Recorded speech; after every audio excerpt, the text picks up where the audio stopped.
اهلا بيكم في فيديو جديد من فيديوهاتنا. لسه مكملين مع بعض في سلسله حلقات السافكس. وصلنا النهارده مع بعض ل سافكس اسمه ناس NESS، فصنطح هيكون ناس بتتنطق كده.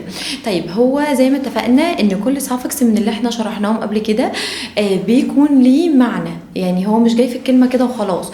طيب قصده حاجه، يعني هو بيشاور لنا على حاجه. طيب ناس NESS دي قصده بيها ايه؟ قصده بيها ان هي state of being. يعني ايه state of being؟ يعني حالة من كون البني ادم ده حاجة. الكلام ده انا مش فاهم حاجة. طيب احنا هنبتدي نوضح بالامثلة وانت هتفهم. زي مثلا ال والناس، ال والناس تبقى illness اللي هو المرض. دي حالة من وجود الشيء اللي هو ايه؟ المرض. خلاص اتفقنا. dark ناس، dark الناس، الاتنين مع بعض يبقوا ايه؟ dark الناس اللي هو الظلام. aware ناس، awareness الوعي. اتفقنا. busy ناس على بعض business اللي هو الايه؟ الشغل. weak ناس، weakness الضعف. wet ناس على بعض wetness اللي هو الشاهد. happy ناس، happiness السعادة. effective ناس، effectiveness التأثير. conscious ناس، consciousness اللي هو ايه؟ الوعي او الادراك. fairness اللي هو الوضوح او العدل او الصفاء.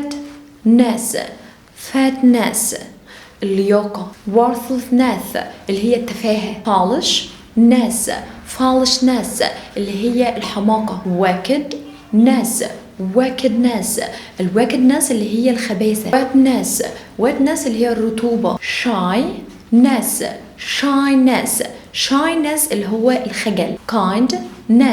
kindness اللي هي الطيبة. neatness على بعض neatness اللي هي الأناقة.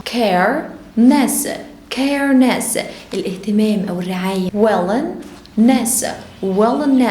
wellness هي الرغبة في حاجة أو الطيب، يعني حاجة بتعملها عن طيب خاطر كده. childish والناس childishness اللي هي ايه؟ اللي هي الطفولية. ness الاتنين مع بعض. tidiness الترتيب أو التنظيم. quietness الهدوء. fatness السمنة أو البدانة. freshness اللي هي العزوبة. rudeness على بعض معناها الوقاحة. sadness اللي هو الايه؟ sadness اللي هو الحزن. boldness على بعض معناها الجسارة أو الجراءة. وكده نكون خلصنا سافكس النهاردة اللي هو كان ناس، وده معناه ايه؟ state of being يعني حالة. اتفقنا.